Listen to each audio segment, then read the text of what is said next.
Tommy Jaggi of Fansided here with NFL expert Marcus Mosher. Last week, Marcus, the NFL announced a groundbreaking trade. Jalen Ramsey, Minka Fitzpatrick involved, Jonnu Smith, Steelers and Dolphins. So we went live like right after that to discuss the trade this week. The news cycle is slow, and I want to do something fun here on the No Huddle show. We are going to break down every team's most valuable asset moving forward. So we're going to look at 2025 and beyond. We'll start alphabetically, top of the list, go through some of these teams. Some will be really interesting and kind of hard to decipher. Others are pretty straightforward. But Marcus, this should be a fun project. Yeah, so just a couple things. We tried to stay away from rookies because they're rookies. They have never played before. There are a couple sprinkled in here. We tried to ignore contracts too much, right? Because then you're getting into a whole different category. So we generally defaulted to youth at important positions, but there are going to be a couple spots where we have some debates on who's actually the most valuable asset, and we'll get into it. For sure. And obviously, we take into consideration positional value. And so when we're talking like you're probably not going to get a punter, kicker making the list, a running back, even. You know how we feel about that. And so let's start, Marcus, with the Arizona Cardinals. And when I looked at this team, there were essentially three options for me: Marvin Harrison Jr., Trey McBride, and Kyler Murray still, because you're getting a quarterback who can move, who can still make a lot of plays, and is a pretty good player. I'm still somewhat high on Kyler Murray. Is this one clear, cut and dry? We're going to go with Marvin Harrison here, but is this a clear winner? No, I think I probably would have went Kyler Murray. I mean, between the two of us, I'm Okay. probably higher on Kyler than Okay. most people. But I understand the Marvin Harrison Jr. Right? You drafted him at 4 overall last year. He had a pretty good rookie season: 800 yards, 8 touchdowns, despite being the X receiver. I think it's only between those two. And maybe people are a little bit more down on Kyler. They see him as a mid-range quarterback. That's where I would have went. But Marvin Harrison Jr. is a fantastic pick here. And it's interesting to say that it's only between those two after a 23-year-old Trey McBride caught 111 passes for 1,100 yards last year. Getting the 100-catch, 1,000-yard tight end is not easy in today's NFL. At any stage of the NFL, you got to go back to like Dallas Clark did it recently. Obviously, Brock Bowers did it last year. Phenomenal rookie season. Are we undervaluing Trey McBride? A little bit, but you're talking about a wide receiver and a quarterback. Those two positions just have more value. True. But again, McBride probably after Brock Bowers is the second most valuable tight end in the NFL right now. So I'm glad that we're at least mentioning him, but I think it probably is Marvin Harrison at 1 or 2, Kyler Murray at the other spot. I like the reasoning. And again, anytime you have a potential franchise quarterback back there who can lead you, hard not to go that direction either. But Marvin Harrison, bright future ahead. I know that some people were a little bit down on his rookie year. I think that he is going to have a really good second season here. We're going to go on to the Atlanta Falcons now, and there were a couple options to name. And by the way, if you guys are here in the live chat, go ahead and drop some chats for us and some questions. We'd love to be able to get to those as well. But let's talk Atlanta Falcons, Marcus. And so a little bit too early maybe to pull the trigger on a Michael Penix Jr. We can give him more than just a handful of games. And so we'll see what he does this year. Certainly has potential to be that guy. The name that we went with was Drake London as the most valuable asset on the Panthers moving forward. Right now, London already has the look of that bona fide wide receiver one. You can pepper him with targets, the big body, box you out type of player, can run every route tree, can line up anywhere on the field. Are we going to get a little bit of pushback here that it's not a player like Bijan Robinson? No, because Bijan's a running back, and London was absolutely amazing last year. I would be shocked if it's not Michael Penix at this time next year. But the fact that he only played 3 games, the sample size is just too small. A lot of people thought the Falcons reached on him when they picked him at 8 last year. So we're going with London, a 23-year-old receiver who just had just short of 1,300 yards, 9 touchdowns last year. With Kirk Cousins throwing him the ball for most of the year, there aren't more than 5 or 6 receivers in the league that I would take over Drake London moving forward. So he's an easy pick for me, but it's going to be Michael Penix at this time next year. You can bank on it. Yeah, I would agree with that as well. And this is no knock on Chris Lindstrom. I think that he has been phenomenal. And in terms of who's better in respect to their position, it's still probably Lindstrom. The problem is, as an interior offensive lineman, you just don't hold as much value as a wide receiver does. And so we're going to move on. That one's pretty easy. We're going to go down to the Baltimore Ravens now. And no contest here. Yes, they have a talented roster, but it is Lamar Jackson with flying colors. Who's next after Lamar? Because Lamar's probably the easiest one we're going to make here. But if you had to pick another Raven, who would you pick? I mean, it wouldn't be Derrick Henry, obviously, because of his age and positional value. Kyle Hamilton's been awesome, but he's a safety. So I do think that there is a bit of a discussion after this. Like, who do you think would be next on that Justin list? Madubuike, Mark Andrews is old. Yeah. Madubuike or Zay Flowers. Zay Flowers. Still talking receiver, value of receiver position. So that was tough. It just shows you how valuable Lamar Jackson really is, right? Like, you put him on that team, you can bank on 12 wins every year. Pretty simple. Just like the next one that we're going to do. Couldn't be any easier.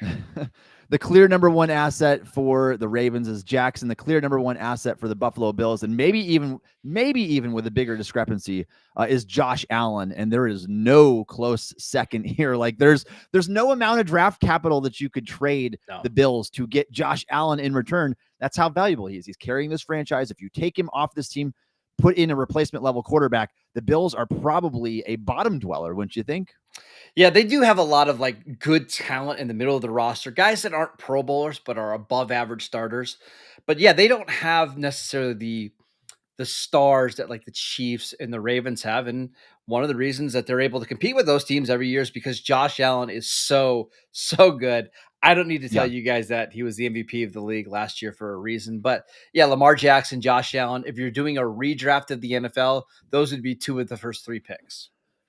Yeah, and they've got good players, Marcus, but it's hard to even argue that they have great players. Like, you got Greg Rousseau. Outside of that, Deion Dawkins is a really good left tackle. Deion Dawkins is good, old, but we're talking about valuable assets. Like, there's ranks probably pretty low in comparison to most NFL teams outside of Josh Allen. But obviously, Allen makes up for pretty much all of that because the Bills are competitive with him. Is he the single most valuable asset in the entire NFL, or is that Lamar? Or is that Patrick Mahomes? Like, it's a quarterback. I think we'll get to the quarterback at the end, who I think is more valuable, but we'll get there. All right. Well, we'll rehash that later. Let's go to the next team on the list. That is the Carolina Panthers. And Marcus, this one was challenging. I know that you like Bryce Young more than I do. I'm not sold. I know that he had a really good, 7 or 8 game stretch down the stretch of last season. He's been benched. I'm not buying into this organization, which is part of the reason I don't believe in him. And I think the skill set it's just average what you're getting. If he ends up being that guy, then obviously he will be the most valuable asset. We'll find that out this year for sure, I would think. Yeah, but the rest of the team, but the rest of the team, like, there's a case to be made that you could almost pick like a rookie here in Ted McMillan. I'm going with Derek Brown. That's my most valuable asset. I know he only played 60 snaps last year before he got injured, but I think he was one of the best defensive tackles in the league before that, still 27 years old. And I'm picking him because I have no questions about him at all. He is good. And he's only one of the only players on the Panthers that I can definitively say that about right now on this roster. Yeah, I think the only other name, if it's not Bryce Young or Derek Brown, would be J.C. Horn, who got a massive contract extension, but injuries are brutal. He's been a little bit banged up. Derek Brown, when he plays, he's one of the best 3 or 4 defensive tackles in the league. So I've got no problems there. I do think it's going to be Bryce Young. What we saw in the second half of last year not only was good, it was really good. He was the PFF's number 1 graded quarterback in the second half of last year. You look at his QBR, he was phenomenal against some of the best defenses in the league, Philadelphia and Kansas City. He played awesome in those games. I do think the addition of Tetairoa McMillan is going to help, but he needs to do it for a full season before we put him on this list. Yeah, Marcus, and when we do this, we're looking at the players we deem the most valuable. However, if they were to go for, let's say, draft compensation in a trade right now, what would Derek Brown compared to J.C. Horn compared to Bryce Young go for? I don't know. That's why it's really tricky. I probably, if Bryce Young were getting traded, it probably wouldn't be more than a day 2 pick, just because you're right. He's been benched. The rookie season was really bad. But I do think someone like Derek Brown, there's only a handful of those guys in the league, and teams would be willing to give up significant draft capital to get him. And that's why we went with Brown here. All right, I want to go to a team that was maybe the most boring in the NFL 2 years ago and suddenly has a chance to be one of the most exciting teams in the league. In 2 years' time, you got Caleb Williams, you got a plethora of targets, you got Ben Johnson, the coveted offensive coordinator of the Lions, as your new head coach. Like, this Bears team is looking exciting. They have a lot of young assets. And even though we don't know who Caleb Williams is entirely yet, it's got to be Caleb Williams, right? Just the number one overall pick, one of the best quarterback prospects we've seen coming out in terms of his grade and where he was valued. And then the flashes that he showed, they were kind of few and far between as a rookie, but when he showed them, they were extremely promising. Caleb Williams, the most valuable asset on this team. Yeah, without a doubt. And I think now that he's got a real offensive coordinator calling plays, designing an offense, I think he's in much better shape. They've added a lot of help on the offensive line. They've added weapons, including Colston Loveland and Luther Burden. Everything is set up for Caleb Williams to have a monster second season. And if he doesn't, now we're going to start to have some real questions about his talent. But I don't think we're going to have to. I think he's going to have a big year. I think he's going to show why he was the number one overall pick in last year's draft. Yeah, and I think he should. With everything that he's been surrounded by right now, should be a fun season if you are a Bears fan or if you just like watching that team in general. Let's move to the Cincinnati Bengals. And there are two options here, Marks. One is clearly better than the other. That's Joe Burrow. But Jamar Chase on like 90% of NFL teams would be like that future asset. Like, this is the guy. Like, he is an offensive player of the year perennial candidate because he's so valuable to that team. But Joe Burrow, and I call it recency bias, whatever, he might be the most accurate quarterback I've ever watched before. He's just pinpoint everything he does. His timing, accuracy, touch, he is 100 percentile, in my opinion, when it comes to those things. Now, there's things that he can't do that Josh Allen and Mahomes and Lamar Jackson can, but as a pure pocket passer, the best in the league. Yeah, I think you can make a case that Burrow and Chase is the best 1-2 when you're looking at like overall assets here. I mean, I can't think of anybody else that has two players that are that young at positions of importance that are anywhere close to Cincinnati. So yes, Burrow is one, Chase is just slightly far behind, and then they've got some other really good ones, including Trey Hendrickson, who obviously trying to get a contract, but sack leader last year. T. Higgins, one of the best wide receiver twos in the NFL. Orlando Brown, one of the better left tackles in the league. It's just the Bengals need to improve that middle spot, middle part of their roster before they can become a championship contender. But they've got the pieces in place. 100%. A true stud and dud team right now with like their top 4 or 5 assets. And then there's everybody else. And there's this awful defense from last year that somehow might get worse this year. Like, I don't even know what we're looking at. It's not an encouraging outlook, especially with everything going on with Shamar Stewart right now. So we'll see how they turn out. But let's move on to the next team on the list, and maybe the easiest overall to gauge in the entire NFL. Myles Garrett is the clear most valuable asset on the Cleveland Browns. They don't have a franchise quarterback. They don't have a stud receiver at this point in time. They traded away from Travis Hunter to move back in the draft to get extra capital. I mean, it is Garrett pretty easily. Yeah, there are some other guys like Denzel Ward who has had an unbelievable season last year. Now, I think Jerry Jeudy actually started to look like the first round pick that we saw a couple years ago. He performed really well, but you're talking about, in my opinion, the best defensive player in the league who's not even 30 yet, who is a game wrecker. It's Myles Garrett. Yep, pretty easy. We won't spend much time with that. We'll move on to your team, Marcus, the Dallas Cowboys. And this one is interesting because Dak's a little older now. We know that he held obviously a ton of value. He finished second place in MVP voting a couple of years back. He's been dealing with injuries. They also have some other guys, and I think Cowboys are another version of a stud and dud team, if you will, a better version than what the Bengals have going for them.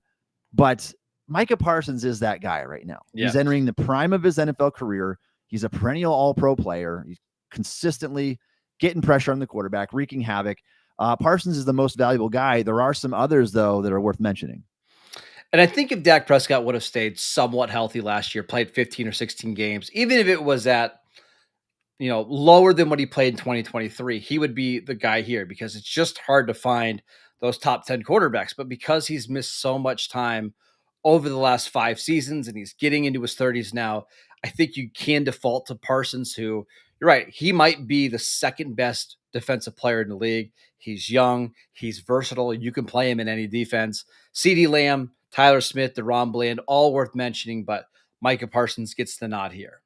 Let's talk about CD for just a second here, Marcus, because we're still talking about a top 3, top 5 receiver in the NFL. We know what PFF thinks of WAR, their wins above replacement. And when it comes to wide receiver position, receivers are valuable. There's nothing more important in football than scoring. And so would CD be scratching his head right now at the assessment of no, pegging Parsons as the most valuable? No, because I mean, CD is really, really good, and he's an all-pro caliber player as well. I do think Micah is just a little bit better, and the positional value between wide receiver and pass rusher is basically the same. But I would lean Micah, who is just a little bit younger. All right, let's move from the Cowboys to the Denver Broncos now, and they've got a young quarterback who showed a lot of promise last year, and that's the direction we'll go. Bo Nix. He plays the right position, essentially, is what it comes down to. And this is with the Broncos having the defensive player of the year in Pat Surtain. Yeah, and a really good defensive lineman in Zach Allen. But yeah, it's a quarterback. You find a franchise quarterback who's 24, 25 years old that plays that well as a rookie. There is no other choice. That's the hardest position in football to find. And the Broncos found one in Bo Nix. Now, the only question we have is, what's the ceiling? Can Sean Payton turn Bo Nix into like a top 5 or 6 quarterback? If the answer is yes, this Denver Broncos team could be a thorn in Kansas City's side for years to come. So I think the Broncos are one of the most intriguing teams in the league this year. If Knicks can take that next step, I won't be surprised if we see them deep into the postseason. Agreed. And they've got a lot of young talent to get excited about over there. Multiple guys who were in consideration for the Defensive Player of the Year award last year, including Nick Bonito. Let's move on now to the Detroit Lions. And there's a couple guys that are absolutely worth mentioning here. I do think their talent has taken kind of a step back here in the past 2 years. Amon-Ra St. Brown, excellent wide receiver. He's been that go-to option in the passing game, perennial 100 catch, 1,200-yard receiver. But Aiden Hutchinson, leg injury and all last year, he was going to run away with the Defensive Player of the Year award if you prorate that, what he did in that short time over the course of a season. Hutchinson, one of the most valuable defensive assets in the league, if not the most valuable when age considered. He's 24 years old. I think that he's the clear favorite to be the most valuable asset on this team, right? And they've got some other ones like Penei Sewell. You get an all-pro caliber right tackle. You have Jared Goff, who's played extremely well over the last couple of years. And I think he's just turning 30 now. But it just goes to show you how dominant Hutchinson was last year before the leg injury.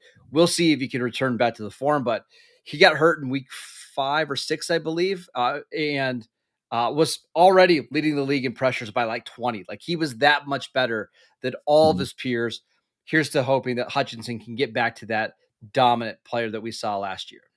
Yeah, and this is one of the guys that is in this up-and-coming edge era that truly has the potential to be the best in the league at the position. And that is saying a ton. I know that TJ Watt is kind of on the way out. Myles Garrett will be there soon. Parsons still in the prime of his career, but Hutchinson is that good, and he was that dominant early in the season. Let's move on to the Green Bay Packers now. And they've got a well-rounded roster, I would say. They got a lot of quality pieces, but one obviously stands above the rest in terms of value, and that is quarterback Jordan Love, who earned the big contract, who 2 years ago had the massive playoff game against the Dallas Cowboys. I got to bring that up while you're sitting here.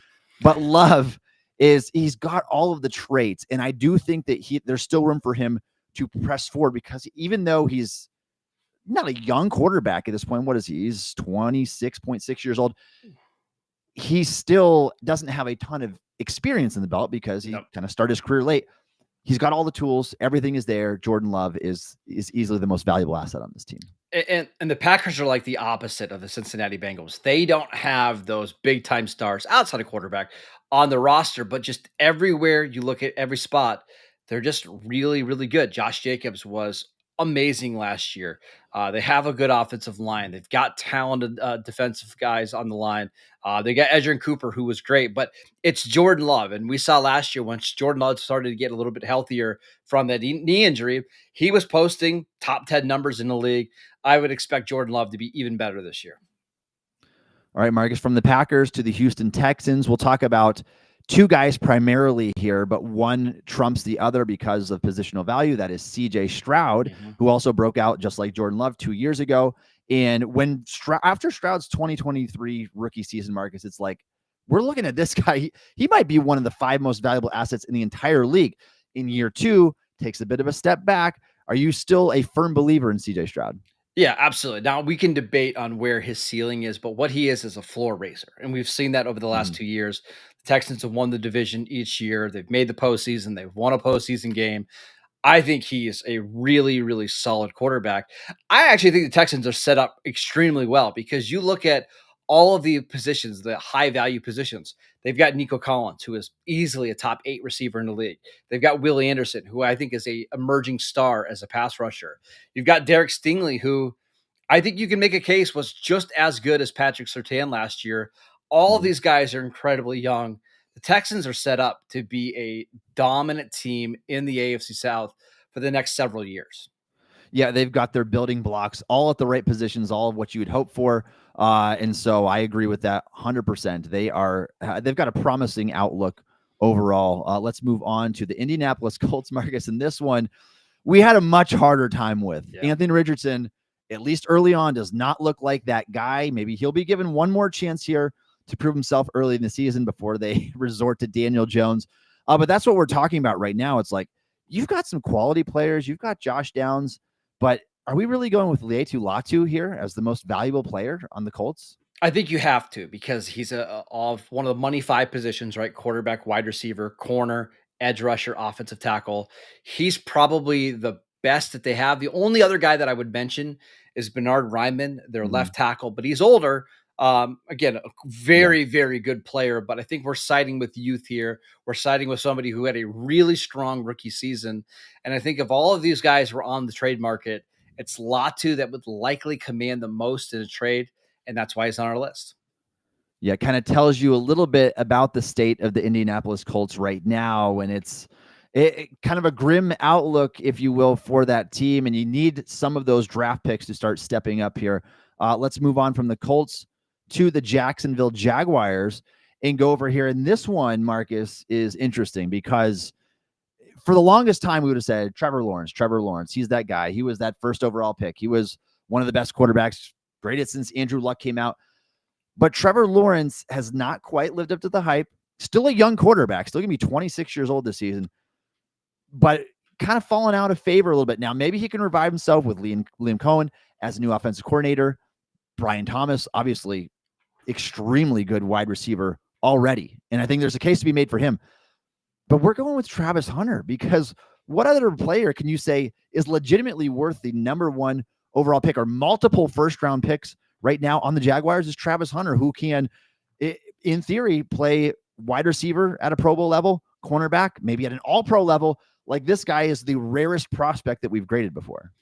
Yeah, it's funny because Travis Hunter, you're right. He got traded for the 5th overall pick and a future first-round pick and a early second-round pick.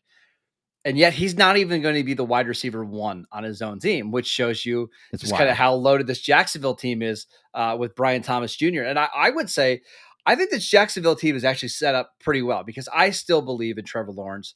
I just think that offense got really stale under Doug Peterson, and the offensive line was a disaster last year.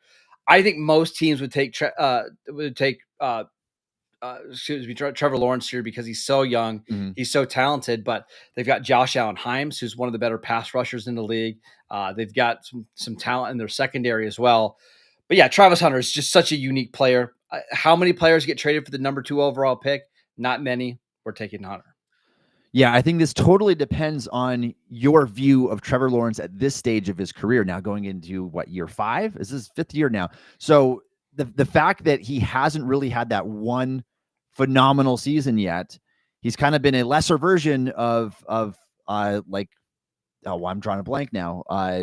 Justin Herbert, that type of quarterback, but not to that level. And so he needs to bounce. He needs to be like the guy that we saw win the playoff game against the Chargers over Herbert a couple years back. If he can do that, then it's Lawrence. If not, Travis Hunter can absolutely take the reins. I would say in terms of value, draft capital value right now, contract considered, age considered, is Travis Hunter. Yeah. Let's move on to the Kansas City Chiefs now. And again, this one's still pretty easy. We love Chris Jones, awesome football player. Couple really good assets on this team, but it's Patrick Mahomes, and there's no contest here. Nope, and we don't need to spend much time about it. He would be one of the first 3 or 4 picks if you're redrafting the NFL. You can make an argument he's still number 1, despite 2 lesser statistical seasons. But it's Mahomes, so we don't have to belabor that point.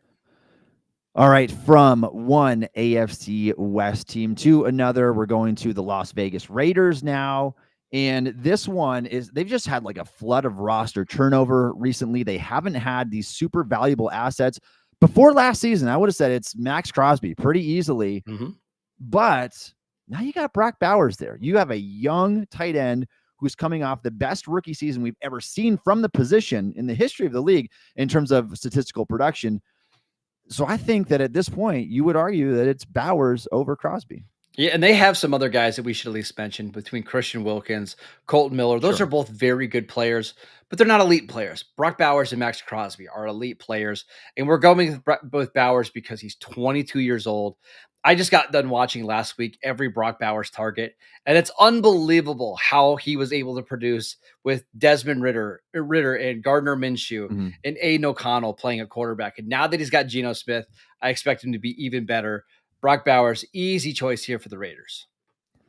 All right, Marcus, let's move on to the LA Chargers now. And again, it's another easy one. This is going to be Justin Herbert. The value of the position, still a really good player. And you can harp on his lack of playoff success all you want. This is a good quarterback and one of the top 5 or 6 quarterbacks in the entire league. You'd probably still build a franchise around, right? Oh, yeah. I mean, I think Herbert's the 5th best quarterback in the NFL right now after your top 4. I honestly, I don't know what the Chargers would ever have to get in consideration for a trade to ever move him. I think he's that good of a player. And I think with what Jim Harbaugh is building with the offensive line, the weapons they're adding, I think this Chargers team is in a really good spot, and I expect them to be highly competitive again this year. I love what they got going on at tackle with Joe Alt, with Rashawn Slater. I think that those are your bookends there for a long time. And as valuable as tackles are, they're no quarterback. It's Justin Herbert. But they're kind of one of those teams again, too, that you can get excited about their assets. I thought that Ladd McConkey had a great season. Defensively, they're going to have a few guys kind of emerge into that category now. No Bosa anymore. The Bosa era is over. But their offensive outlook is encouraging overall, even with their mentality of wanting to be that physical run first football team. All right, Marcus, let's go down now to the LA Rams. And a few years back, obviously Aaron Donald would have taken the cake here. One of the best defense players we've ever seen. Matt Stafford is way up there in age, 37 and a half years old. This could be his last NFL season. Puka's always injured, but is phenomenal. What is your most valuable asset for this team right now? Yeah, it's Jared Verse, right? You get a young stud pass rusher who plays with power, who stops the run, that plays every single snap. They've got some really good players, and you mentioned it. Puka's one. Devontae Adams is still very good, but I think you would, for the Rams to trade Jared Verse, they would need multiple first-round picks and other assets, and there's just nobody else on the team that's going to command that type of haul. So that's why it's Jared Verse. Yeah, I would push back a little bit because I still think that if Puka can stay healthy, you are getting a bona fide number 1 receiver for a long time still. The problem is because we have seen the injury stuff with Puka early and often in his career, I would agree with you. I'd go Verse here. And the compensation, like you said, speaks for itself. We know that this is going to be one of the most valuable edge rushers here in the league in this next era coming up for a long time. Marcus, let's move on to the Miami Dolphins. And again, they were in kind of that state where you look at this team a couple of years ago when they're whipping up 30 points a game on people. It's like, all right, they've got a quarterback. They've got a number 1 receiver in Tyreek Hill. Now their assets are older. They've been injury prone. Who would you say is the top asset on the Miami Dolphins? I don't think it's Tua because too many teams would be out on Tua's injury history, right? And maybe they don't think he fits into their offense. It's not Tyreek Hill. I do think Jalen Waddle deserves some consideration because he's a former first round pick who has produced. Now he's been injured as well, but there's just not many receivers that have his speed. But I'm going with Chop Robinson, their first round pick last year from Penn State, who had a very productive rookie season. If you look at all of the advanced analytics, the pass rush win rate, the double team rate, the one-on-one rate. Like he was among some of the top leaders in the game. I think Chop Robinson is a very good pass rusher who is incredibly young. That's just where I'd go. I think he would command at least a first round pick, if not more. And there's just not many of those guys on the Miami roster right now.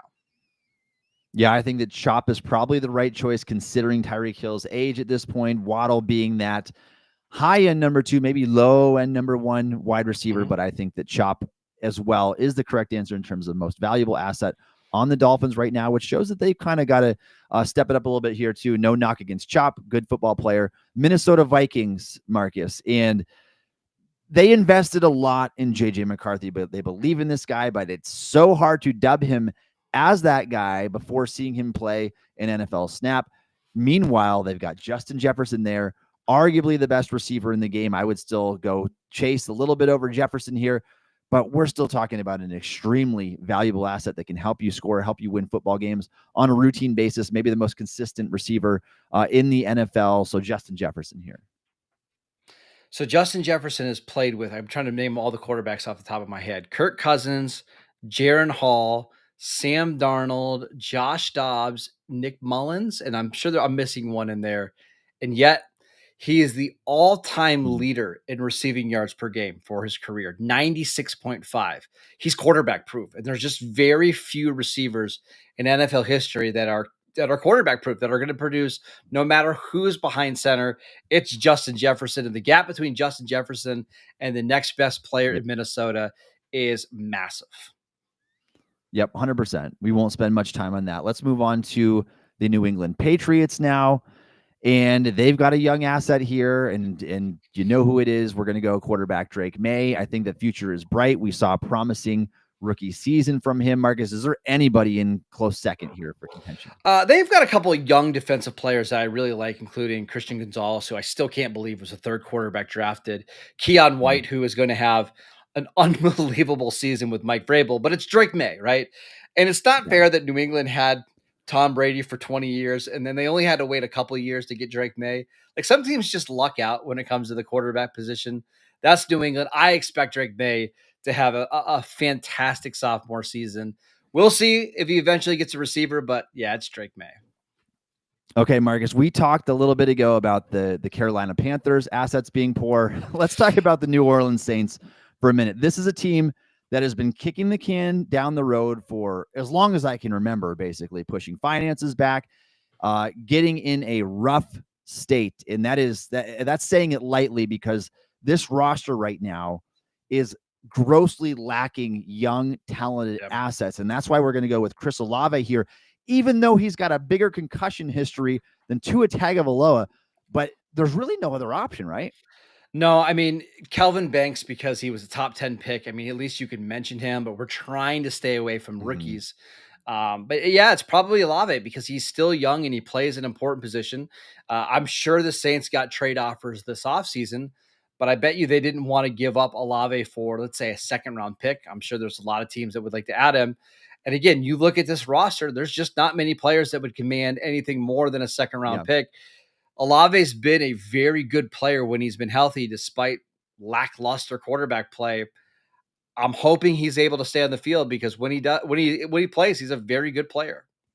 He is good. I like Olave a lot. I don't like the rest of the roster or the state of it anyway right now. And you look at a player like Tyler Shuck, it's like you drive this new car off the lot. It's almost 26 years old. It already depreciates in value. I don't think you would get as much in a trade right now that the Saints put into him. There is a niche market for that type of quarterback, that guy who can come in and hopefully give you something right away because might not have the brightest future considering his age. This team is in rough shape. I mean, they might hit rock bottom here before they start getting true foundational assets again, because right now They are greatly lacking those. Olave might be the only one on the roster, and that's if he can stay healthy. Let's go to the next team on the list, and that is the New York Giants, who all of a sudden have had a splash of talent come in here over the last 2 draft classes. Love Malik Neighbors. Abdul Carter, obviously you get I don't want to call him a generationally talented defensive player, but really, really good. I mean, it's second still to Travis Hunter somehow for me, but he is an excellent prospect. We're going Malik Neighbors here because how could you not? This is a 120 catch, 1,200 yard rookie wide receiver. He's still 21 years old, entering his second NFL season. Right now, he's going to be 22 soon. But this guy shows tremendous promise and plays one of the top 2 or 3 most valuable positions in the league. It shows you the importance of quarterback because you look at the Giants roster, Malik Neighbors, one of the top, 3 or 4 receivers that we would take for dynasty or for just assets, right? You look at Andrew Thomas, one of the best left tackles in the league. Dexter Lawrence, I think, is the best pure defensive tackle in the NFL. He was dominant before he got hurt. You mentioned Abdul Carter. They've got Brian Burns. They got Kayvon Thibodeau. Like, they've got some awesome cornerstone pieces. They just don't have that quarterback. That's why we're taking Neighbors here, because young, dominant receivers are hard to find. Is it possible that Jackson Dart could be that guy? Yes, it's possible because of the position that he plays, but I'd very much doubt that Dart would become better in respect to his position than what Neighbors is guaranteed to be. I mean, this guy's going to be a top 10 receiver, maybe by this year, right? Yeah, frankly, I think he's already there. He might be that already. He is that good at separating yards at the catch. Everything he does, he checks all of those boxes. Let's go from one New York team to the next. Let's go to the Jets and look at what they've got going on for them right now, Marcus. And there's not a lot that jumps out to you in terms of overall talents. And that's why we're looking at a guy like Sauce Gardner, who is still obviously one of the best cornerbacks in the league in terms of assets, maybe not coming off of his best season overall, is not going to take the ball away as much as some of the other cornerbacks in the league do. They've got a few young defensive pieces, but outside of that, it's really anybody's game. It's funny. The Jets remind me a lot of the Giants, right? You've got Sauce Gardner, you've got Will McDonald, you've got Quinnen Williams, you've got Garrett Wilson, another highly drafted receiver. But until they get the quarterback position right, it really doesn't matter, right? Like, yes, you might be able to win 8 or 9 games, but you need that quarterback. But right now it's Sauce Gardner. You're talking about a 2-time All-Pro cornerback that on any given Sunday can shut down his side of the field. Those corners are really hard to find, especially ones that are pretty consistent year over year. And that's why we're going with Gardner. Agreed. I love Quinnen Williams. Second place to me would probably be Garrett Wilson, but Sauce is that guy. I think in terms of just stud assets, lesser than what the Giants have right now. Remarkably, as bad as the Giants have been. But the Jets need to start filling in elsewhere. And again, they need that quarterback. They need someone who can step up and be that guy. And that's going to help everybody there. Let's talk about the Philadelphia Eagles. My money, most talented roster in the league, Super Bowl champs. So many directions you can go here, if not for, again, the value of the quarterback, Jalen Hurts, all the rushing touchdowns that he gives you, that threat when you get inside the 2-3 yard line there. It's so dangerous. And so it's so hard not to go Hurts here. But Marcus, let's hypothetical here. If we're not picking the quarterback, who is the most valuable asset on this team? And this might raise some controversy. I mean, they have a lot of other ones, whether it's A.J. Brown, who's still dominant, or maybe you go with Quinyon Mitchell because he's a young cornerback. But I think it's probably Jalen Carter, right? You get a dominant defensive tackle that can get after the quarterback that's as young as he is. There's a reason why the Eagles won the Super Bowl. This is one of the best overall rosters we've seen in a long time.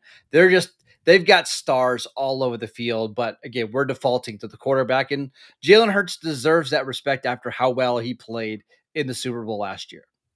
It's just wild how much talent they have everywhere and how many guys could be in consideration for that. A.J. Brown, Saquon Barkley, albeit the value of the running back position. Jordan Mailata. Obviously. Jordan Mailata, Cooper DeJean's coming off a phenomenal year. Yeah. They're just loaded.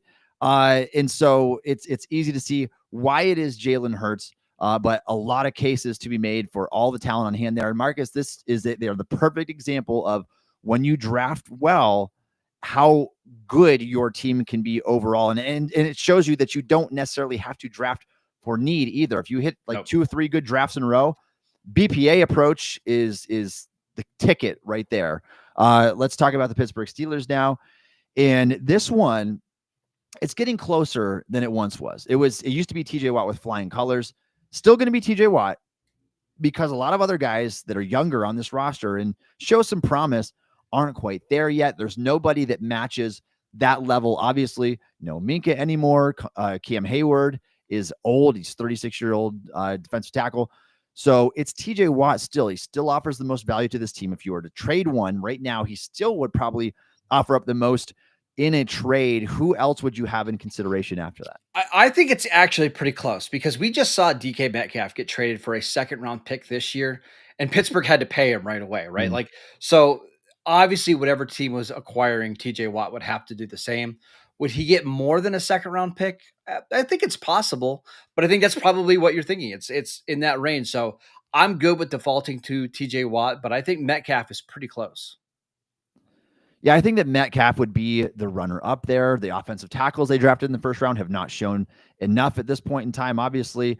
And every other, most of the assets on their team, Marcus, they are banking on them to have breakout seasons this year so they can see which of those guys can be cornerstone foundational pieces, if any.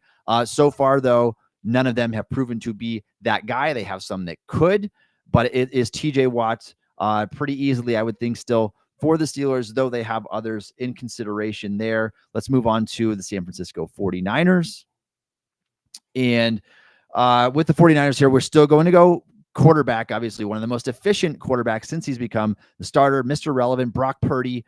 It's so hard not to value a player like this, despite the assets that they have. And they've got some good ones with Nick Bosa and some of the pieces that they have on offense.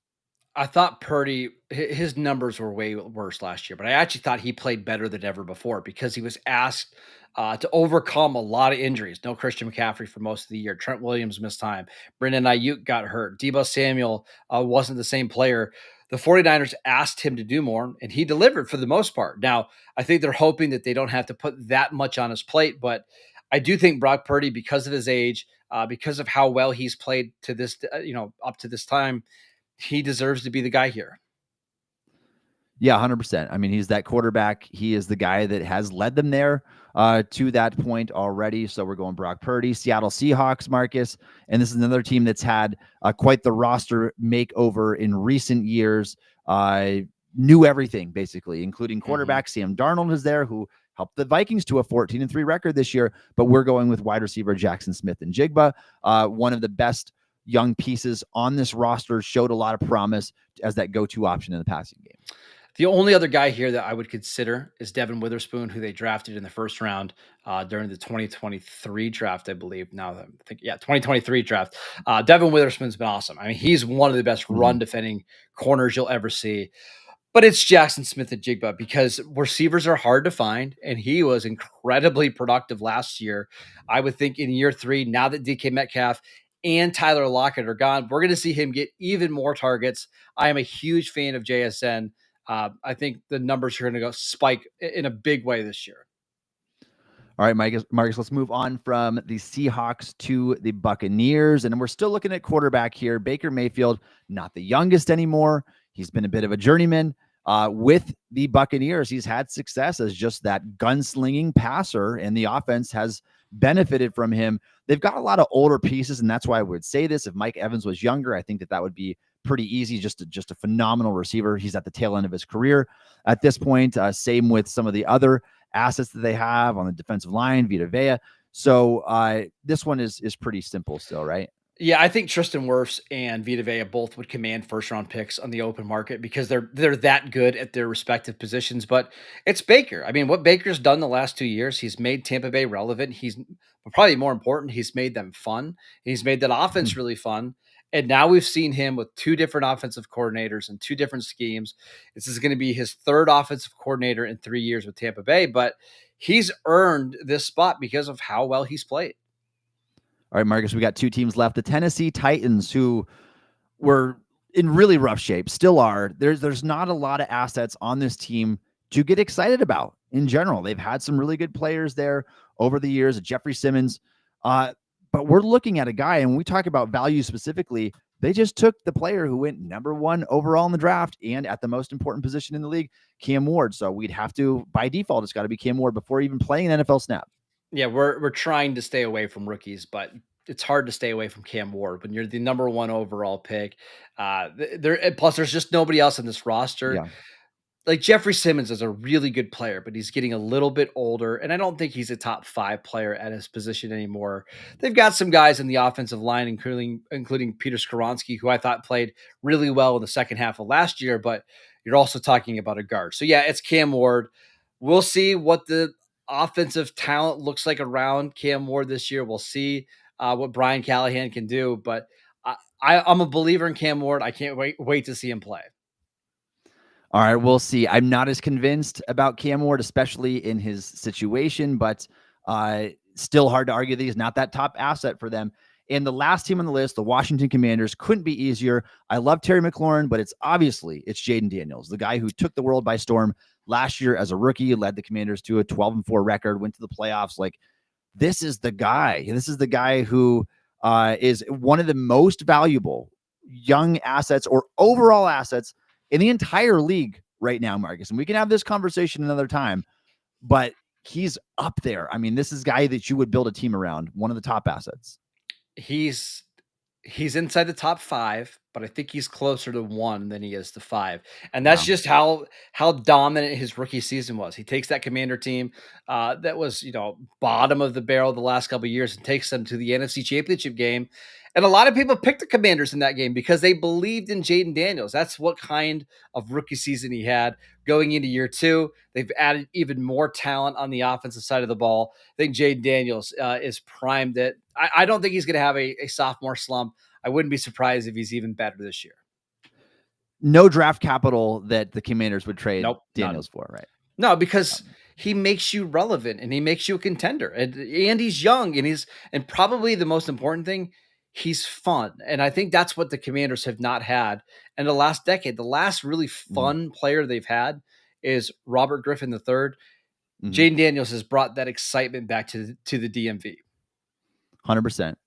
All right. That wraps up all of our teams. You agree with us, disagree, leave a comment down in the YouTube section below. We go live on the Stacking the Bucks No Huddle show every single Monday at 11:30 a.m. Eastern time. And thanks again for joining us on Stacking the Bucks.